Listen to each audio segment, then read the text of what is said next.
I feel like everyone in the world was affected by the pandemic, but for context here, I graduated residency in 2019, started my job as a hospitalist in Salina, Kansas. It was September 5th was my first shift.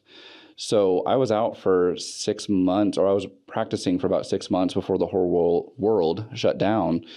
And just due to my background, my residency being boarded in internal medicine and having credentials for ventilators and certain basic procedures, I was the next guy up for intensive care. And I ended up becoming the ICU relief guy because in Salina, Kansas, they only had one critical care boarded doc. And I did ICU for most of COVID. And that affected the way I saw everything because no one really knew what they were doing with the pandemic at the time.